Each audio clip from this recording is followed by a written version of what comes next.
you? Yes, I think so. It was one of those like reoccurring meeting links Okay. for being a panelist. Oh, good. Okay. Oh, there's somebody else in attendee. Hold on. No. Okay. I just wanted to make sure I could see. Marissa and Laiza. So hi, Kili. Nice to meet you. You too. Thank you for understanding my, I usually do a prep call and want to make sure you're all set, but you had a chance. Did you have a chance to look at the questions in the collaboration doc? Yeah. I wrote my answers out. I saw that you guys asked for that. So I wrote them out this morning while I was driving to a showing. Oh, so I did it like voice to text. So who knows how it actually sounds. Oh, that's awesome though. That's really good. Yeah, I think that'll be great if you can transfer them onto the Google Doc at some point. Sure, no problem. Because what we do after this is we create a blog post, and I'm making you a co-host, Liza, so you can turn on your video. Okay. Hi, welcome. Hello. Hi. Was it you, Liza, that put in there like the upside of what? Yes. Okay, I fixed that question because it was like, I think that question, the upside of what Kili is doing, like boots on the ground, like, so I'll gear the question to what each of you do, because you each have different and distinct roles to play in this whole ecosystem of amazingness. Liza, your lighting from behind is a little bright. I don't know if you maybe throw on a blur or okay. Shut your curtain a little, or your. Let me see if the moving the shades will help. Let me see.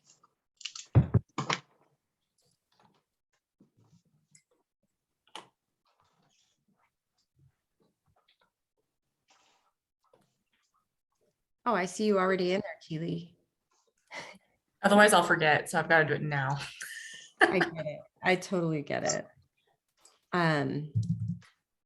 We usually get about 100 people online for live, and then we'll have tons of people go back for the replay, and it turns into a podcast. So the ripple effects are wide and large. Is that better? A little bit. You want me to just blur? No, whatever you feel. So these are different questions than the ones that I had. Well, I changed them a little bit. Which ones did you have? Well, the one that I there were only 3, how they found the opportunity, what it has done for their career, and give advice. Yeah. And so that honestly, that's what you have here. I just kind of tweaked it a little. So the advice is down below. It's a piece of advice or strategy you've employed, or you can even share it in the final words of wisdom for our community. So yeah, I just kind of wanted it to flow and add a little bit more meat around the bones. And again, I was in New York all week, so it's my fault I didn't get that to you all sooner than this morning.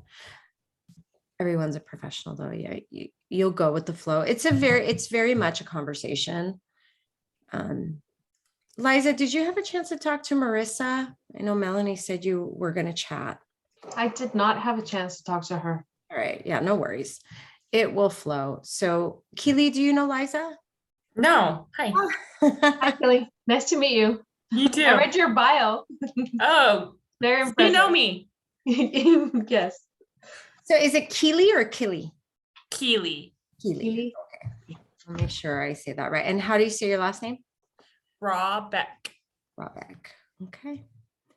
And I know yours, and we're just waiting for Marissa. Okay. So instead of like what the upside was in that question, I am going to ask about the why, your why, and I don't think you need notes for this one, right? It's like, why did you want to become planning commissioner, Kili?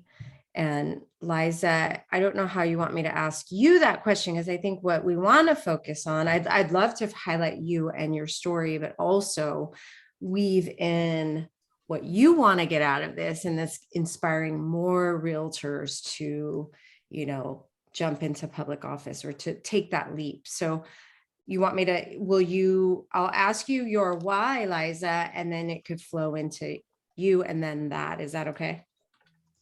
Yes. Are you sure? You want me to ask you something specific there? What is the question you're going to ask, Kili?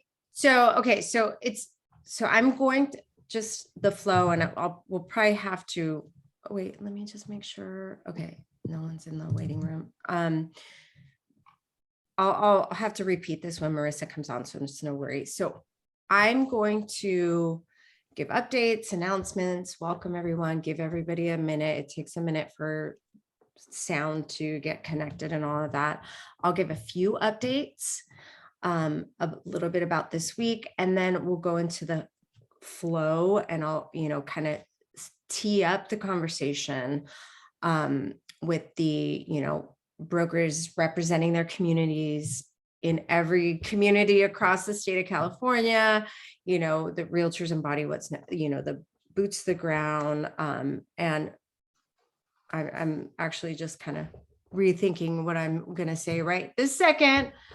I jotted a few things down, but I'll tweak my commentary, and really it's the session is building your community influence and what that means and how that expands your network and your net worth. And so we wanted to bring in these powerful experts to how to take that to the next level. Have you considered ways to be in your community, and have you considered politics? Have you ever thought about that? And then I will introduce each of you. I'll read your bios because I think they're important to be shared. And then I'll ask each of you, you know, how did each of you find the opportunity to serve in your position? I guess it's the origin story. I'm not sure if I do that. The origin, you know, how you became, or tell me a little bit about your current position and how you came to it. And then we'll go into the why behind you did that. And so that's, I guess, the question for you, Liza, is your why, what fuels you as being VP of Political Affairs. And I think that will tie into what we're talking about today, which is getting more realtors into politics. Does that make sense now? Yes. That flow better. I'm so glad. See, I'm glad we talked about this, because I think it's going to be better for me to be able to tee you up as well. Kili, do you have any questions about that process? No, I don't think so. Okay. I'm pretty good at just going with the flow and figuring things out. So I love it. I love it. Thank you. I do see Marissa's in the Google Doc, but she's not in the, I'm wondering Let's see if I can text her in a second. Oh, okay. Can you text her and see if she's okay to come into Zoom?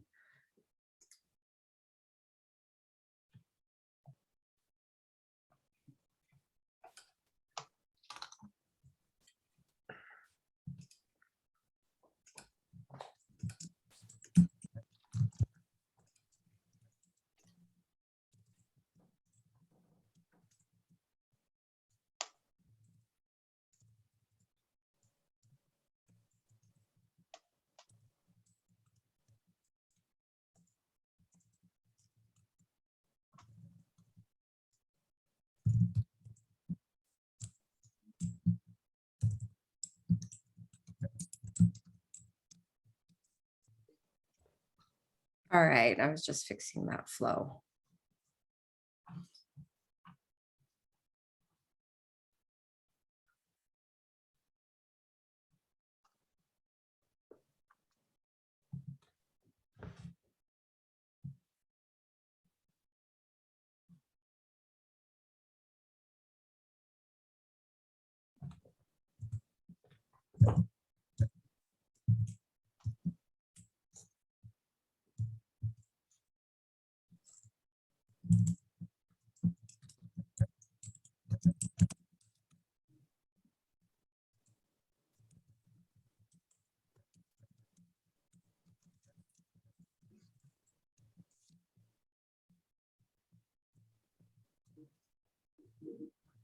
And I don't really pull anybody up. Like I don't do a formal Q&A, but if there's questions in the chat, I will weave that in. So it will be about 45 minutes. We'll start right at 2 and then close right before the top of the hour. And roll out with, let's see. The one thing you probably didn't have in there, Kili, was, I see you answered the piece of advice, but then what I'd love for everybody to close out is, final words of wisdom, what you want people to take away with. And that really is just like icing on the cake, how it closes us out. And then if there's any like books or resources that you would recommend people thinking about, I'm not sure if there are any, but it's not my world, but maybe you could share any resources. Let me just go. Oops, I pushed you in there.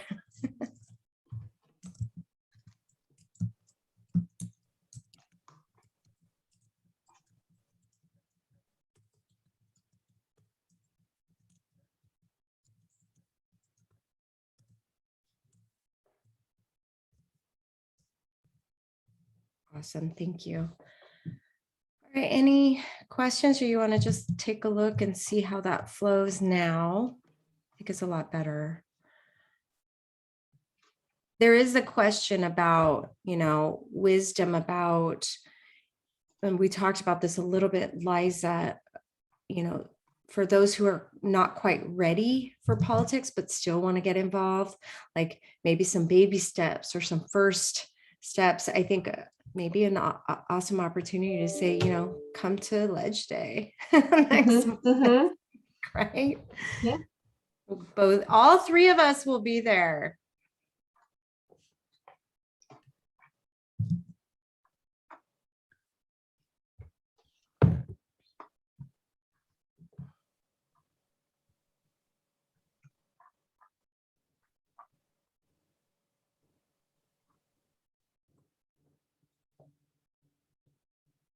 Oh, did you want me to put my answer in there?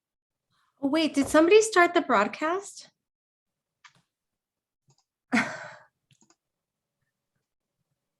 Oh, I see the recording. Yeah, somebody started the broadcast. We are live. Hi, Dawn. Hi, Sandy. We were in the green room, in my opinion. It sometimes happens. It's fine. People Are we actually live? We are. Or we are. What does that mean? We're live. I mean, it just means when attendees come in, they'll see us. And Okay. Hey, everyone. We could turn off our videos for a minute, though. But Okay. Will you text Marissa and let her know? Yes. Just chat me. We'll get started in a few minutes, everyone.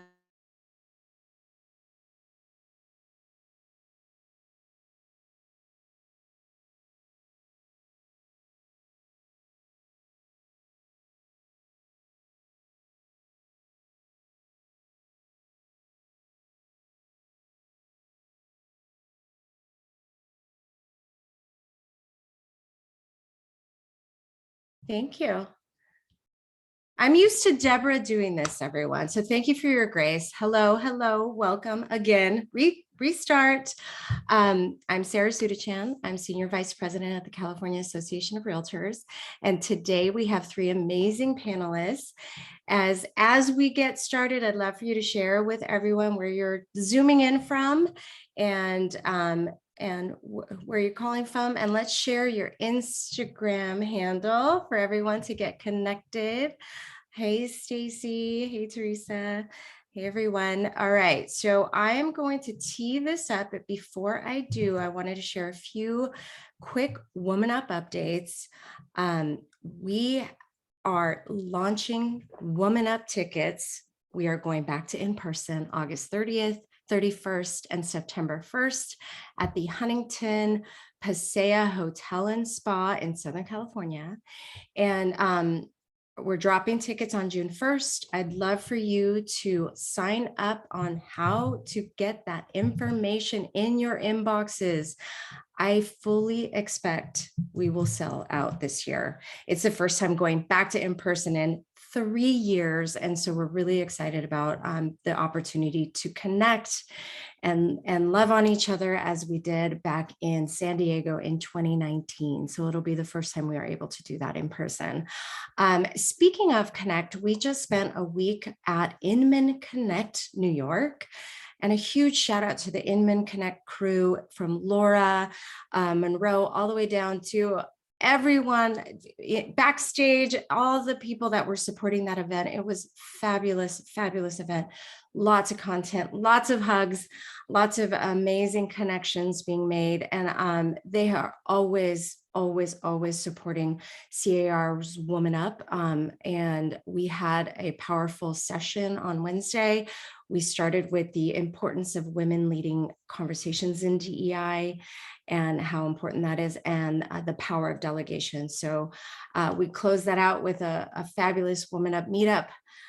This has grown over the years. We started with our first meetup at Inman Connect, New York, with about like 15 people. And now we couldn't even get through the whole event because it was so packed with amazing, powerful conversations and women, and even the men that were supporting us. So again, thank you to the Inman crew. And I want to give a huge shout out to Danny at Inman. And Danny runs all of their content, and they are looking for female contributors. So if you have an itch to contribute to Inman and be a speaker, not a speaker, a blog poster, a blogger, send Danny at Inman an email, and it's really danny@inman.com. I just posted that in the chat. And that's it for our WomanUP updates. We are going into Sacramento next week. Laiza Negrete is on our speaking list. She'll tell you a little bit about what we're doing next week at Ledge Day. But today, we really have been listening to the community about what you want us to bring you. And Leslie Appleton Young had hosted a coffee and conversations last week with Valerie Torelli and Kama Burton. And we highlighted these two women because they are leaders in their communities, they're broker owners, and they were really sharing about how to get engaged in the community. And today we are taking that to the next level. What we have done is brought 3 amazing experts, and I'm going to ask them if I can see them to turn on their cameras. I'm going to introduce them, but really about building your community influence. We know that brokers and realtors represent every community in very special ways. They are pushing the pavement. They are working and leading in their communities day in and day out. They're holding fundraisers and helping, actually starting up nonprofits. They're through COVID. I mean, we heard the stories here on our stage, how people helped lift their community, dropped off groceries, formulated meal trains, and so much more. And I think through that, through your influence, it really expands your network. It also expands your net worth. But I think what today's conversation is going to bring is ideas that maybe you might not have thought about. These communities that you live in, you serve in, and there is power in that. And what we want to bring is this idea, this dream that, have you ever thought about getting into politics? Have you ever thought about, amplifying your leadership in your community in different ways? And so with that, I would love to introduce our wonderful panelists. We have Marissa Roy, who is the president of California's Women's List. This is an organization that supports women running for state and local office in California, as well as she is an attorney at the Public Rights Project, where she pursues civil rights litigation on behalf of local governments across the country. From state court to the US Supreme Court, Marissa believes in political change that can grow from state and local government. So what an amazing expert speaker. We are so excited to have her. And she holds a JD from Yale Law and a BA master's degree from USC, and something that is not written here on her bio, but I did want to give a shout out to my colleague, Anne Framrose, who is Senior VP and CMO at the California Association of Realtors, also created Marissa because she's Marissa's mom. So kudos to Anne. Thank you for being here today, Marissa. Happy to have you. And next up, I would love to introduce Kili Rahbeck, who's a broker owner of C.A.R. Realty in Lake Tahoe. She's a passionate member of her community for over 8 years, moving to Tahoe to be with her husband. And she is on the planning commission for the city of South Lake Tahoe. She serves as the past president of the South Tahoe Association of Realtors and is current vice chair of our very own C.A.R. YPN. She's very active in her community and also in organized real estate community. I must say thank you for your service. She has been a realtor for 5 years. She married into a real estate family, so maybe we'll get a little glimpse into the talk at the dinner table. And we are very, very happy to have Kili Rahbeck here with us today. Kili, wave. And last but not least, we have Laiza Negrete. So she is also my colleague at the California Association of Realtors. She joined us in 2007. I can't believe it's been that long. She was a political field rep and worked her way up to vice president of political affairs since 2018. She has earned lots of kudos. She's got lots of street cred, folks, but she was Capital's 100 Best and Brightest in 2014. After only 1 year of running campaigns on behalf of C.A.R. Buy her a cocktail and have her share that story because it is pretty awesome. We might not get into it today, but her career is really a reflection of her passion for democracy and politics. She graduated very recently from McGeorge School of Law, May of 2021. Yes, she did that through the pandemic and through having a baby. She also holds an undergraduate degree in government from CSU Sacramento. So at this point, I'd love to just invite you all, give you all a huge round of applause. I see in the chat, we are very, very impressed by all of you. So let's start with you, Marissa. I'd love to dig a little deeper about your presidency at the California's Women's List and how you landed there. So go ahead, Marissa. Sure. Well, what I'll say first is that this is my presidency at the California Women's List is not my full-time job, though it sometimes feels like it. I was looking to get involved in politics in my community. And to be honest, it's just as simple as looking. There are so many different clubs for whatever your interest type is, whatever type of level you want to get involved in government to support your community. And so that's just what I did. When I came back to LA, I knew that I wanted to support my community, and particularly that I believed in the promise of women supporting communities. And I found a huge sisterhood among not just California Women's List, but so many other organizations that I hope I'll talk a little bit about more down the line that all work to support women running for office, to help women realize their leadership potential. And when I met California Women's List former president, I just knew that this was the organization I was going to get involved with. So California Women's List, we support women running for office at the state and local level all throughout California. We've already endorsed about 40 candidates this cycle, half of whom are women of color. So we are supporting women who are first-time candidates, who are doctors, who are running again, who are sometimes realtors, and really just helping them realize their potential and showing them that they have a sisterhood of support behind them. So that's a little bit how I got involved. And I want to just demystify and say that it is so easy. You just have to look. I love that. I think we often get caught up in like the work that you think needs to happen, but you really do have a huge amount of resources and support out there. And that's why we're bringing that information to you today. So, and I do want to talk a little bit, and Liza, I'll put a little pin in this for you, how we got involved, how C.A.R. got involved with Marissa and her organization. Before I do that, Marissa, is that did you have to run for that position as president? I did. So California Women's List is a board of 15 members. So I applied to join the board. And then after 3 years, I rose from endorsements to endorsements chair and chaired our whole process 2 years ago, and then ran for president among the board.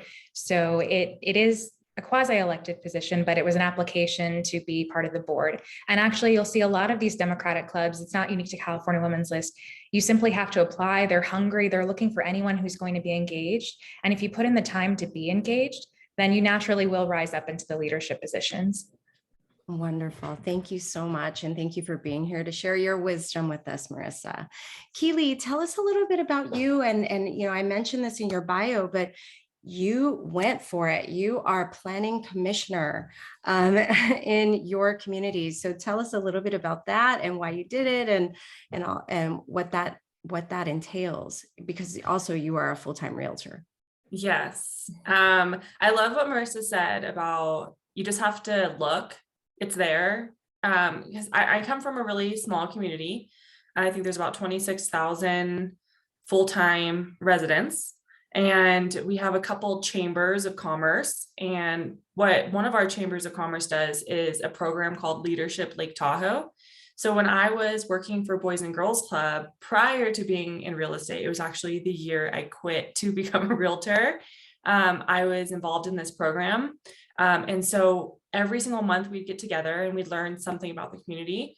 It was one day focused on nonprofits, one day focused on government, on education. And at the end of the program, they challenged all of us to do something to better our community.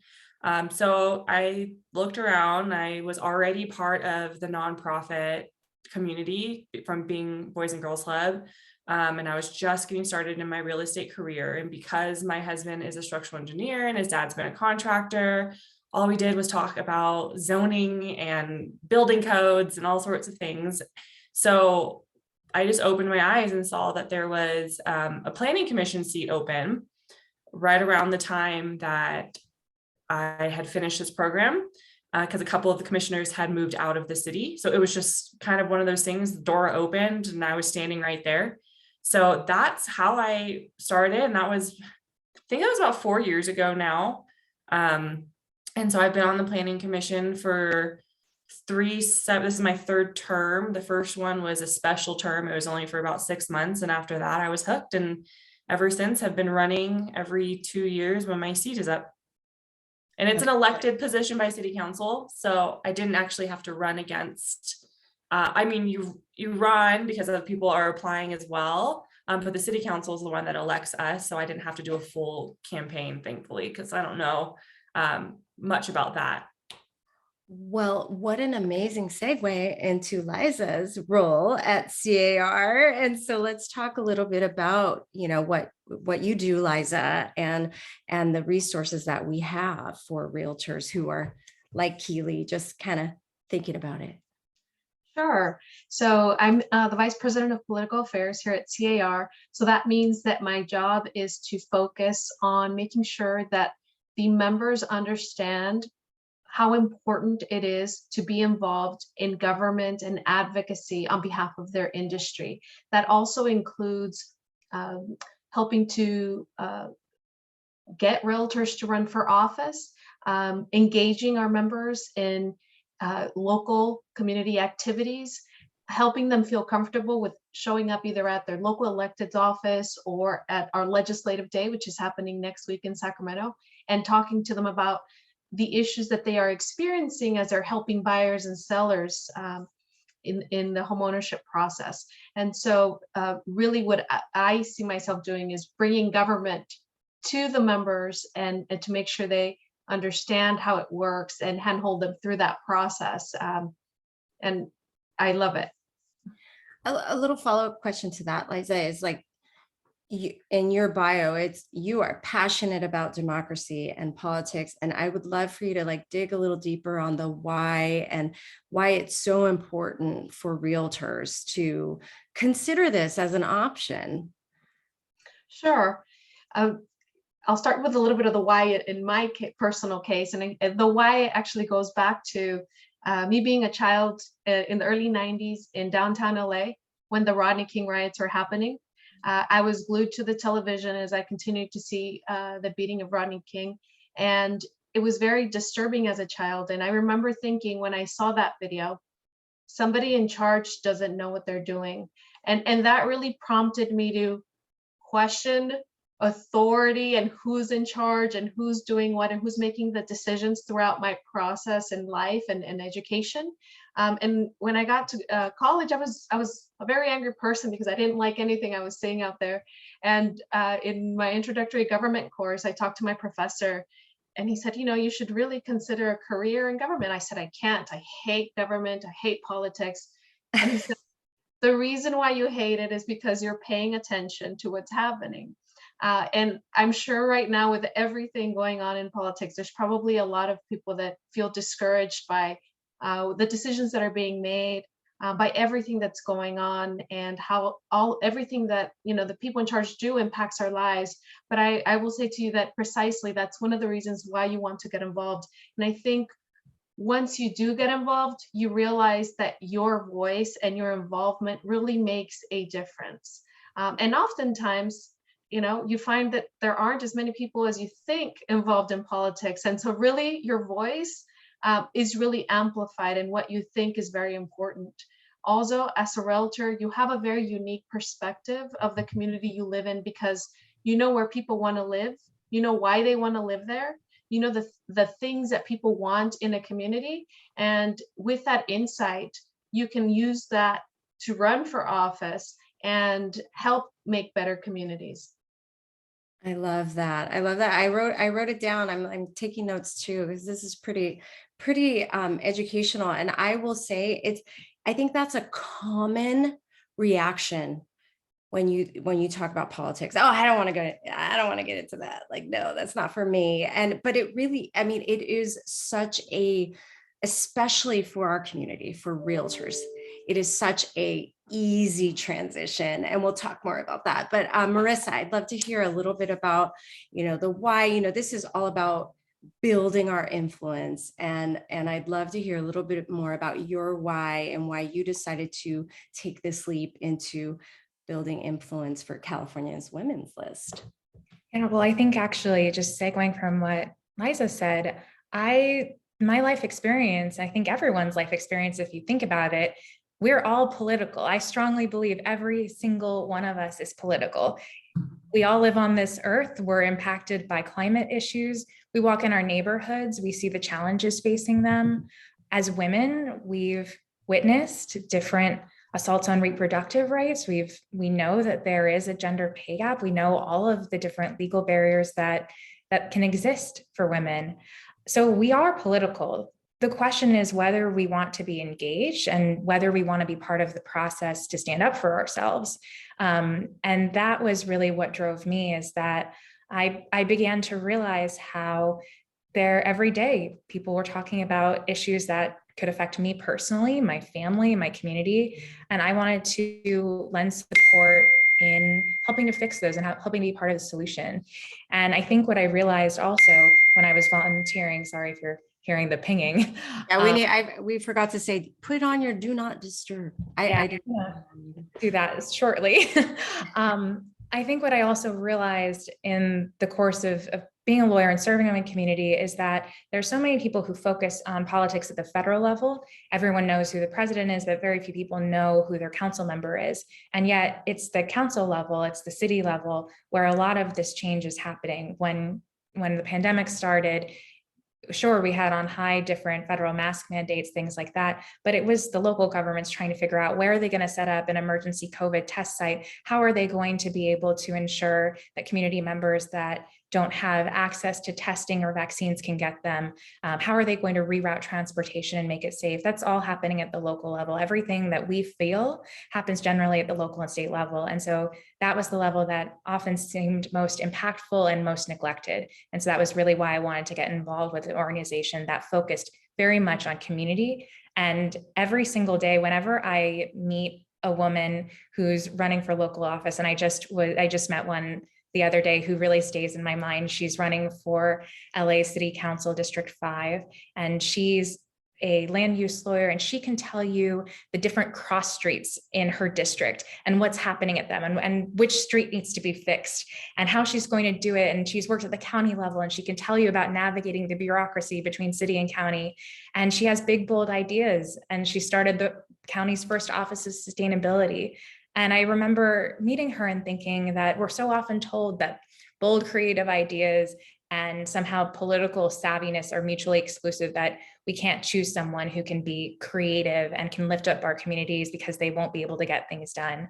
And I found just the opposite, that there are so many women that can do that know how to navigate these systems, form relationships, and bring up their communities and introduce bold ideas and think differently. And every time I meet a woman like that, it really, for me, makes me feel so much more recommitted to the work.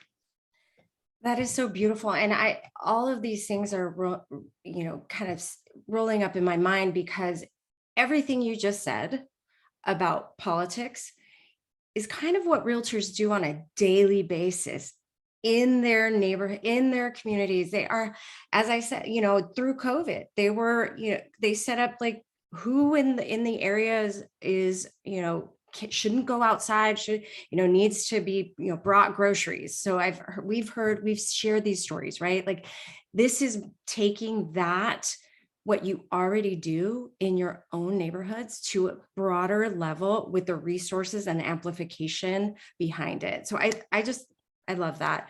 And so let's dig into, maybe let's talk to Kili about, we heard about your why and the dinner table conversations, and you jumped on a wonderful opportunity. Let's talk about what that influence has done for you, for your business, for your community. Like, what do you do on the planning commission that kind of bleeds into what you do for your real estate career? Sure. Yeah, so I mentioned there was a lot of dinner table talk. And as we know, usually what talks at the dinner table kind of stays at the dinner table. You're very open, right? But what I am is very passionate. So I wanted to be heard with the issues that we talked about. So I found a seat at the table, and not just the dinner table, but the one in our local government. And what I didn't realize was I started at Planning Commission prior to really getting my career off the ground. I was very new. Within 6 months, had my real estate career.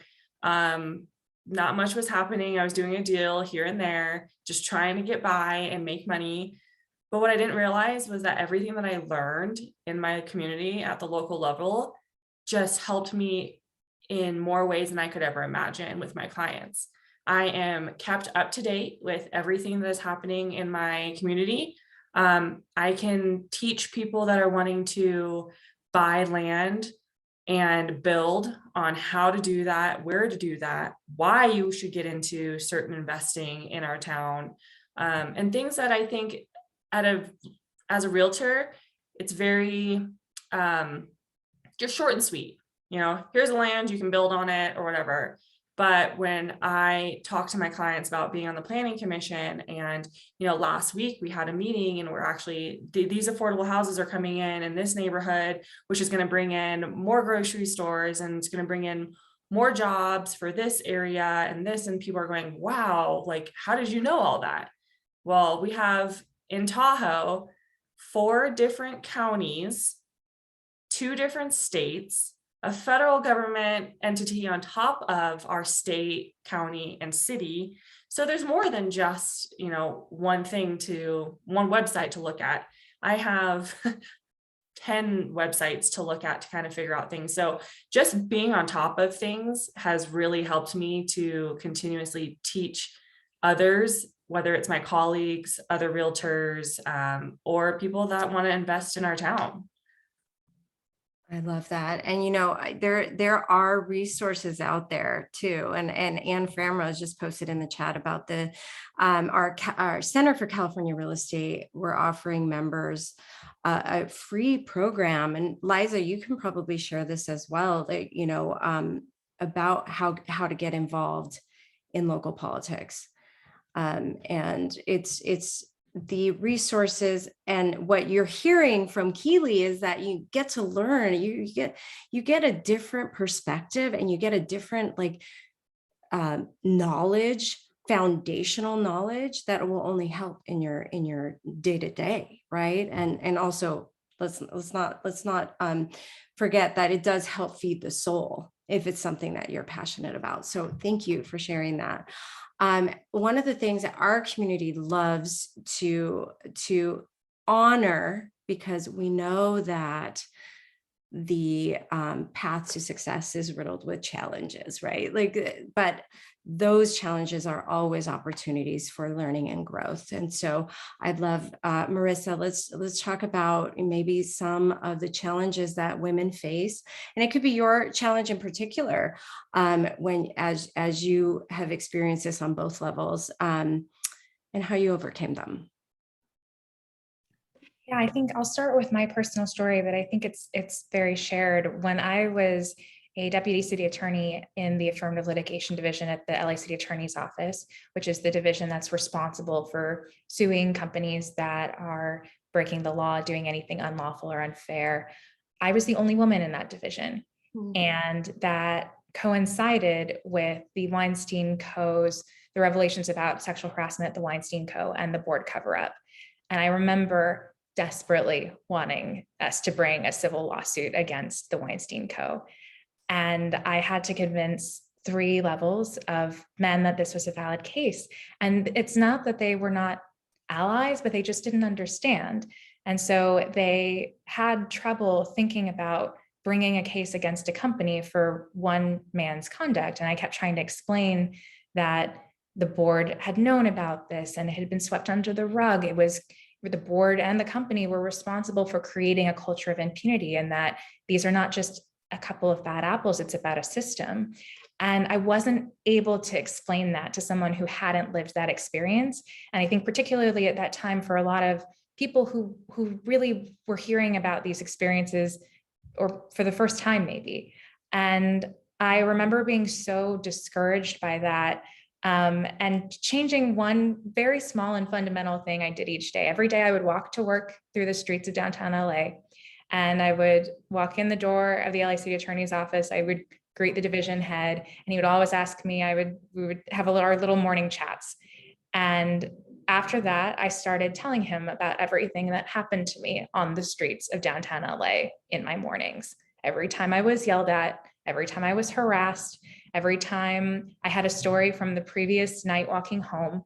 And I started to socialize him a little bit to my experience being a woman every day, because I realized that his not understanding my story didn't come from any, ill will or hard feelings. It just came from lack of being in those shoes. And after a few months of this, I was really pleased when he brought to my attention that he thought we should start doing some consumer protection actions from the women's perspective, for issues that disproportionately impacted female consumers.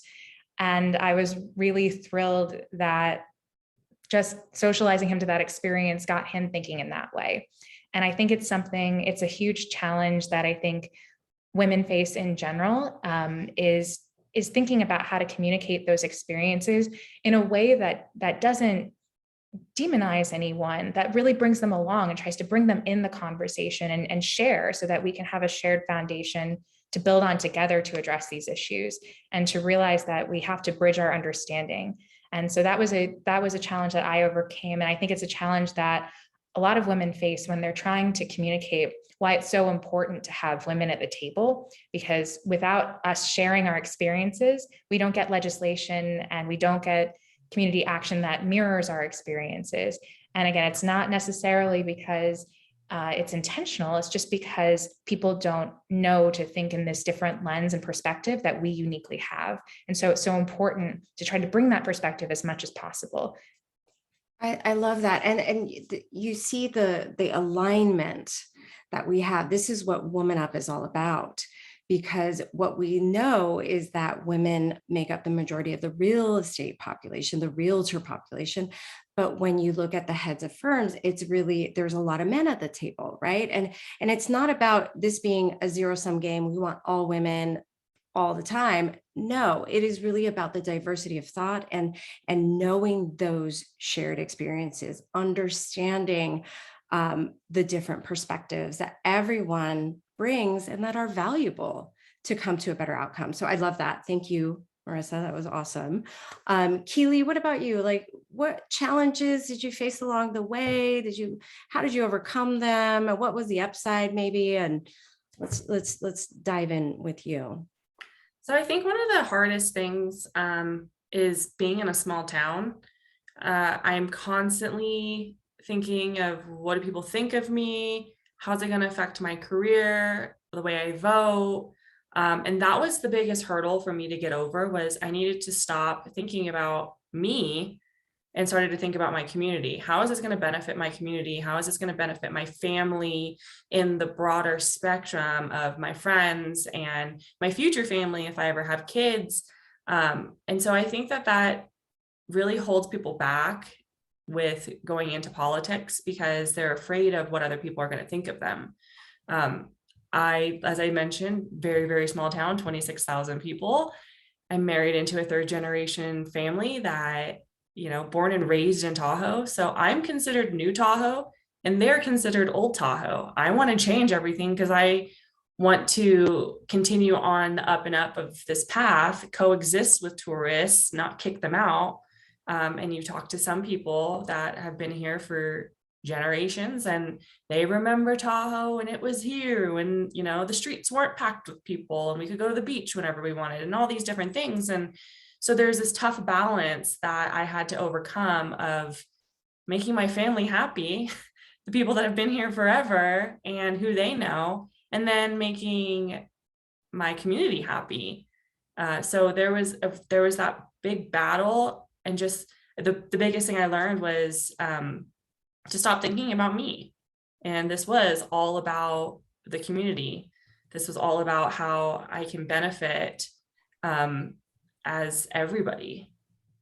I love that. I just had a conversation. I talked about this in the beginning at Inman Connect, and Julia Lachey, who is the head of inclusion and belonging at Keller Williams, shared a powerful quote that you made me think about, Kili, and is, "I come as one, but I stand as 10,000."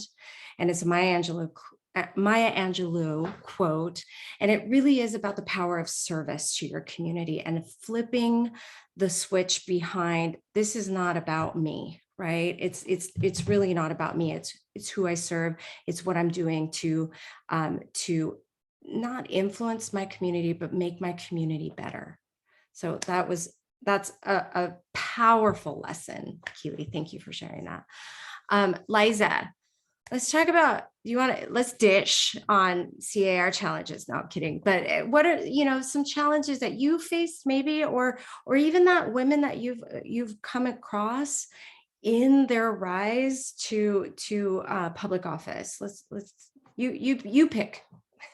Sure. I think that, one of the things that I love about this job is I do get to meet candidates from all over the state that want to represent their communities and be in elected office. And I think what I too often hear from women is that they would have never thought of running for office unless somebody would have asked them to think about it.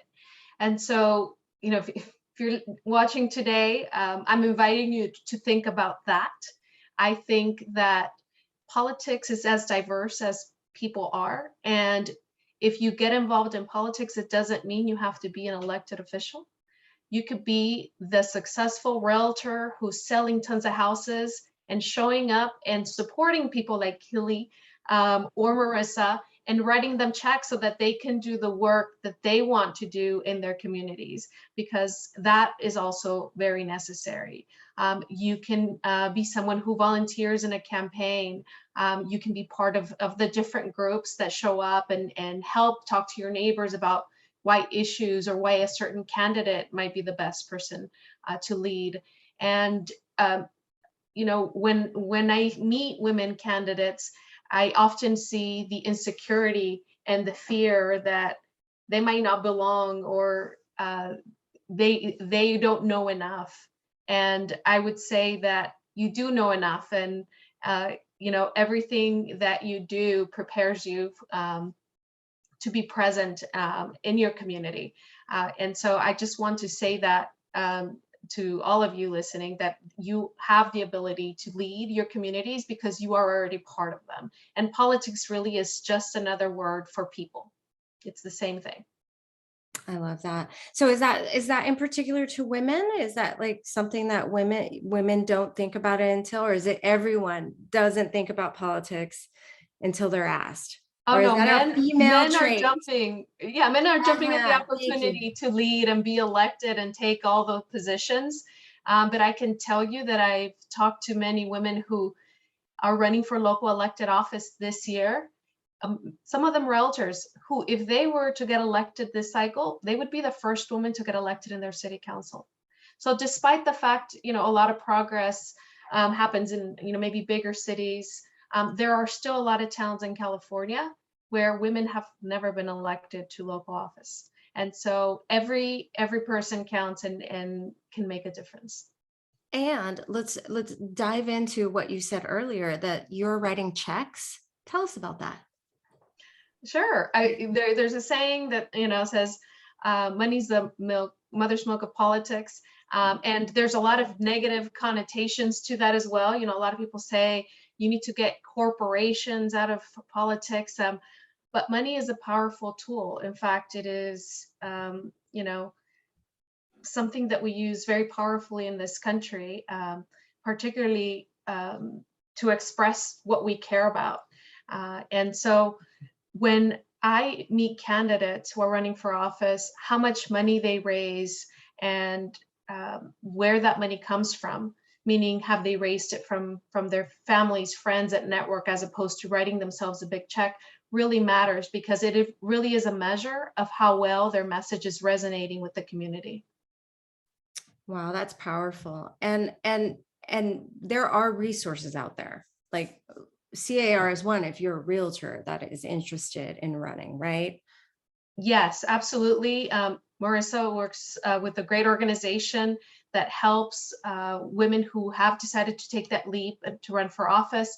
The California Association of Realtors has a PAC, or a political action committee. That means that at the local, state, and federal level, we provide financial resources for candidates who want to run for elected office. We help you connect to training, such as those provided by Marissa's organization, but you know, we provide them throughout the state, and there's all kinds of organizations that do it in different ways. We also have programs such as being a key contact, or an FPC, and that is you are the assigned realtor to a certain elected official. And that means that you have a responsibility to educate the elected official on why a certain issue matters to your industry. And that is also very powerful, because as a realtor, you also have very key insights on the housing market and how certain policies may impact whether people can buy or sell homes. So there's also the education and advocacy aspect that we can help you be a part of. And then if you just want to be a part of your community, we have a lot of resources. You just have to let us know, and we can actually help fund you attending a lot of events that are already happening in your community.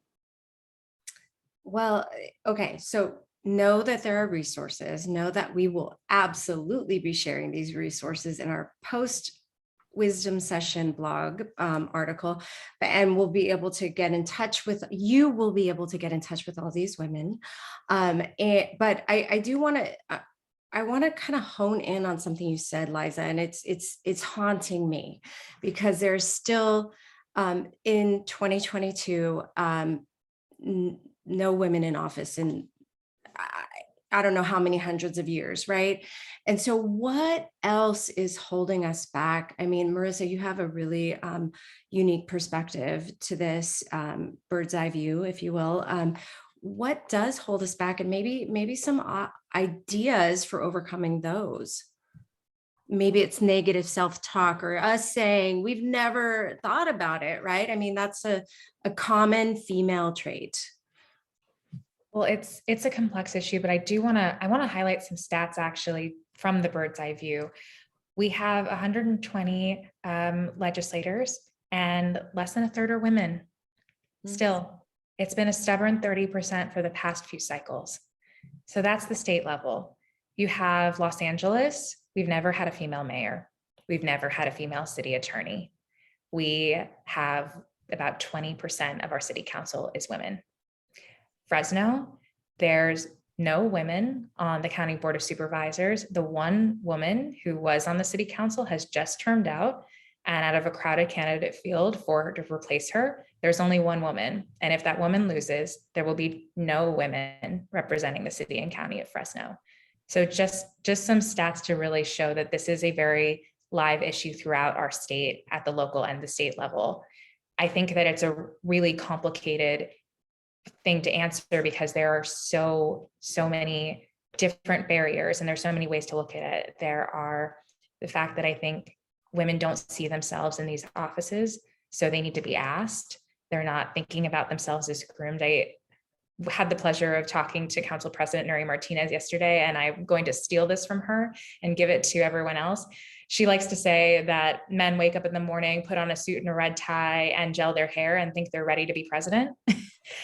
And women don't. Women can be superbly qualified, and they do need to be asked. Liza's right. The statistic is 7 times. So I'll be the second ask for you. Please think about running for office or supporting other women in your community running for office. So now you've got 2 today.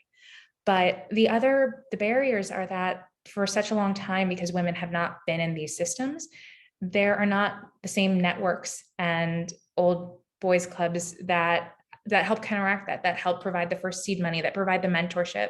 And so that's what California Women's List, we're not alone.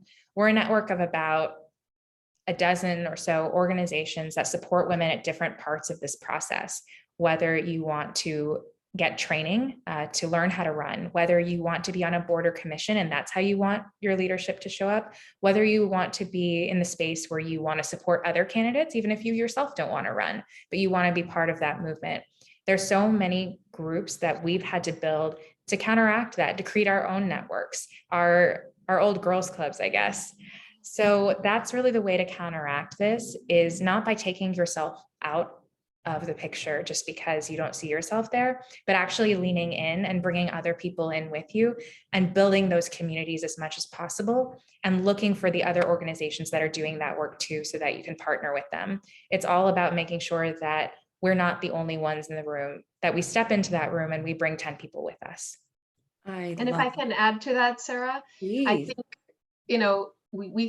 when we look at women's history, it seems like it's been so long ago since we got the right to vote. But when we look at the statistics of women being in law school, it was just in the 70s that the first generation of women went to law school. And so that wasn't that long ago. And I can tell you from my experience, having a child in my last year of law school, they have no idea what to do with pregnant women. And neither does the world or the workplace, right? And I think in our time right now, we are seeing a lot of meshing of the world, where we are seeing elected officials breastfeeding their babies as they're about to vote, because there are no rules that can help them vote outside of the chambers, and people just have to adjust. And so I think traditionally too, we've thought of motherhood and the workplace as 2 places where you had to choose one or the other. And I think now that we're seeing, also the Olympians bringing their children to Olympic Village for the first time, how strange is that? Or Nike, who let go of an athlete because she was pregnant and she ended up, coming up with her own shoe line. This, to me, it seems odd that it's just beginning to happen now. I think it's the power in using our voices and being at the table and speaking up for those around you, around the table, and also tapping into being a sponsor for those who are not in the room, right? And I've been touting this for a long time, and I know I'm not alone in this, but it really is about us speaking out, speaking up for not only ourselves, but our sisters who are not in the room, who have the qualifications. And that way we don't have to have, I mean, you hear the voice. I loved your story, Marissa, of sharing your experiences with your male colleague, because he had no idea, right? And WomanUP really did do that in the real estate space, where we like at our second WomanUP, we had a male colleague or male realtor stand up at the mic and say, we opened it up at the end, and he said, I had no idea this is what you dealt with on a day-to-day, because that's not what they're thinking about, right? And I think it's really that is the power that we have for using our voices in our roles, in our realtor roles, in our, again, here's your third one, considering a role in politics, right? Like, because you can use your voice to amplify and for the good of many. So I'd love to hear your commentary, Kili, on, what if people listening here today or in the replay are kind of like not quite ready to think about themselves in a position of politics, but still want to support and get involved. What are your thoughts on that? Yeah, I think it was Marissa. I can't remember. It was Marissa or Liza that just said that everyone's political, no matter what, right?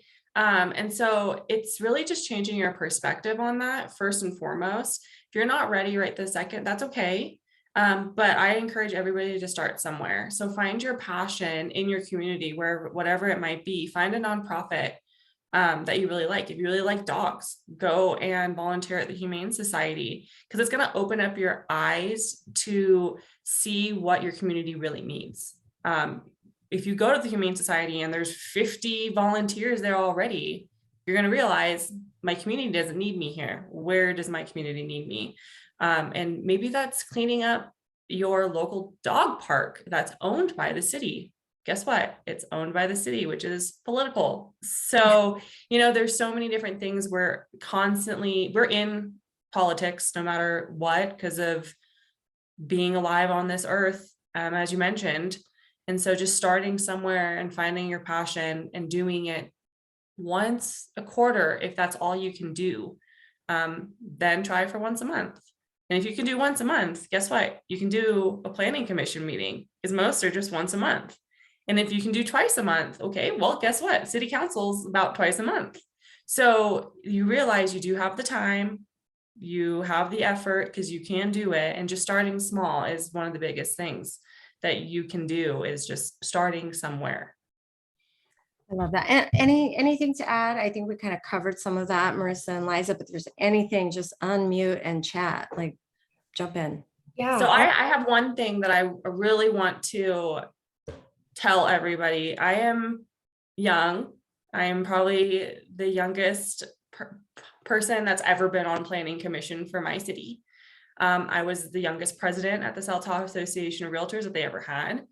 And so people looked at me and went, what are you doing? How do you have experience? So I don't, but you got to start somewhere. And just because I don't have experience yesterday doesn't mean I don't have experience today.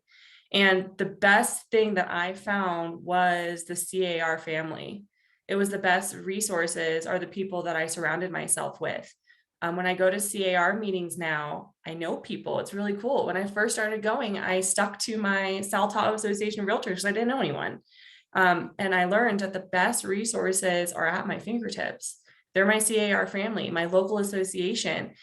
So speak up, ask questions. Don't be afraid. If you want to grab coffee next week, I'm totally down. Would love to chat with anybody and everyone, because I think that the best resources that you will ever find are the people that you surround yourself with. I think that's an important piece because if you're looking at organized real estate is also politics, right? Yep. Like you have to get in and be appointed at your local and then go into the state and then even national. So that's a really great point. And it's all about getting involved and doing the work and reading up on what your local association is doing and asking people. I love that. Ask somebody out to coffee. It is that easy. Marissa, you were going to say something. I'd love to hear it. Yeah, I was just going to say that, again, not only are we all political, but you do not have to run for office to be involved in politics.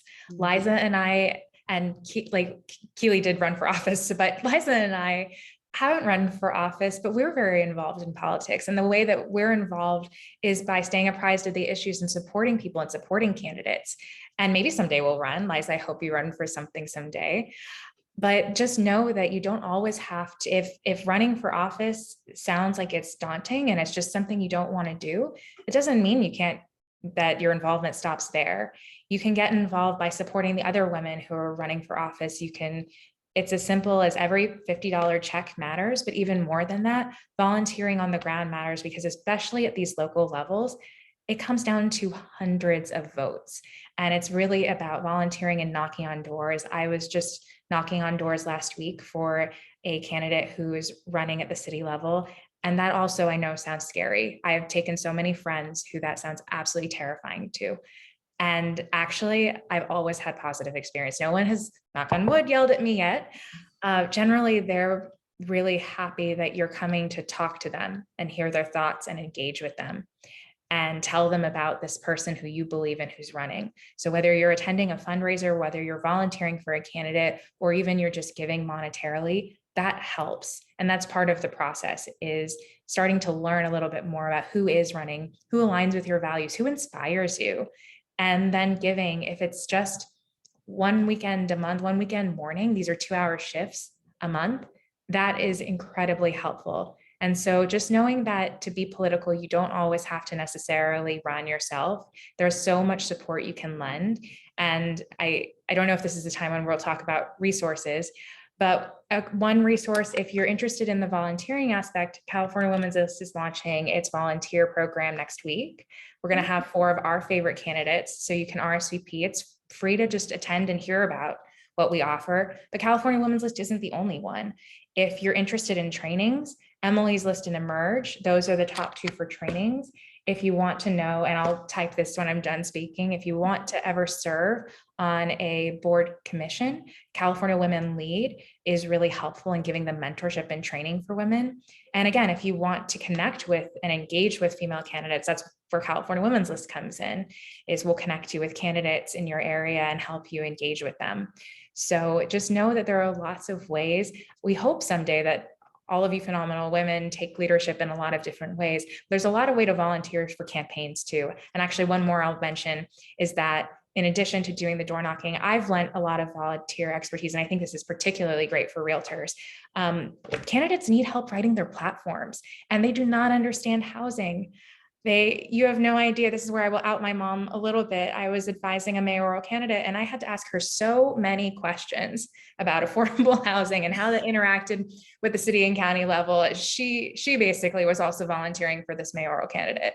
So what I mean to say is that expertise, candidates need that too. And you have so much expertise about how your community works, how the housing market works. And you can give a lot of really great advice that will be valuable to their campaign. So know that your money, but also your thought leadership and your labor can make such a huge difference. So just find the candidates who inspire you. And all you have to do is email them an offer or join an organization like California Women's List that is already connecting with them, and we'll help make that connection too. So find your community, tap into your resources. And I haven't heard of a elected official that turns away free work, right? Like volunteers. So that's great. Liza, do you have any advice that you love to share as we're kind of winding down here? Sure. I think, as we think about politics being this big, scary thing that people may be turned off by, I really want to bring up something that Kili said earlier, which is she was really worried about people not liking her. And I think that that is something that can be very scary. But when you make those choices to be a leader in your community, I think what ends up happening, and Marissa and Kili can correct me if I'm wrong, but the universe just opens to you in a different way, to connect you with people that do care about what you're doing and what you're standing up for. And choices have to be made. Somebody has to decide what direction to go. And as you do get involved in politics, you may have to choose between maybe two candidates you really like, and someone may not be happy, but ultimately that is what takes being a leader, and it's not something that we should be afraid of doing. I love that. Thank you. Well, let's go to Kili in terms of, is there a piece of advice or strategy you had employed that you're really proud of, or that you used during your ascent to commissioner? Yeah, I completely agree with Laiza. It's definitely one of those things that it seems scary, but if you step up and don't look back, you will never go back. I don't think that there's going to be a time in my life where I won't be involved in politics in one way or another. Yeah. Whether it's, as Marissa said, you don't have to run for a position. You don't have to sit on a seat. You can make comments. You can send letters. You can, on behalf of yada, yada, yada, you can do all of that and still have a voice. And that's really what kept me going, is just stepping up and don't look back. It's not as scary as people think it is. I mean, I still get nervous standing up in front of city council and speaking my 2 cents every 2 years on why they should re-elect me to be a planning commissioner. I will never not be nervous, but I think that also it shows how important it is to me. I think that they see that, and people don't always agree. You're never going to be friends with everybody. We learned that in real estate, and because of that, it's given us such a big backbone to be political and to keep our communities together. I love that. So how do people get in touch with you, Kili? I'd love to share, and maybe any, resources that you'd like to share that you didn't touch on earlier. Sure. I'm an open book. So if anybody wants to call or email or anything, I'm very active on social media. I'll put all of my information in the chat for anybody that wants to talk. And as Sara mentioned, we'll all be at Legislative Week next week. I will be there Monday through Friday. I'm doing all things YPN and all things legislative. So if you guys see me, please say hi and reach out. I would love to meet new friends and continue to build my community. Awesome. Laiza, what about you? Any final words of wisdom or resources you'd like to share? I will also be at Legislative Day all week next week. You're going to go to the morning session. We're going to have some great speakers. You're going to see 2 videos, one of them which will have a Godfather theme, which I helped produce. So I'm, wondering what you think of it. If you see me, also say hi. And if you are interested in anything that has been mentioned today, in any of the organizations, and maybe even some others that weren't mentioned, just know that C.A.R. can help you financially to participate in those programs. I love that. And you have a link. There is a live stream to the event. It's our California C.A.R. Legislative Day. And if you're not going in person, we do have opportunities for you to listen in on the speakers, and we have senators and maybe the governor, although that's like a slight, I think he might be there. He likes to show up. He does. He shows up. But anyway, that's beside the point. So there are opportunities. Laiza, please put your info in the chat. And Marissa, bring us home. Any final words of advice? You are a wealth of resources. I want to give a huge kudos again to your mom for creating you. And thank you for being here. So any final words of wisdom or anything else you'd like to share? I think just what everyone has said, and probably what I'll say last is just find your community and get engaged. It's really fulfilling to be engaged. It's not, it sounds scary. It sounds like politics are so to turn off, but that's because we're not in them and we haven't stepped into them yet. So step in, find the community that gets you excited, find the candidates that get you excited, and get the joy of impacting your community even more than you already do as a realtor, bringing all of your full skill set, not just to your job, but to benefit your community in so many different ways. Wow, wow, wow. If we were in person, we would hear a standing ovation, a huge round of applause. But thank you, ladies, so much. So much wisdom shared. This is not the end of the road in this, in building our communities and talking about women in politics, because it is a huge passion of Laiza. She wants to push this forward within the WomanUP community. So thank you, Laiza. Thank you, Marissa. And thank you, Kili. It won't be the end. And please, if you have not signed up already, sign up to get the information about going live in August 30th, 31st, and September 1st for WomanUP in person, in real life. I am womanup.com. And I, again, thank you all for being here. Happy Friday. Bye-bye.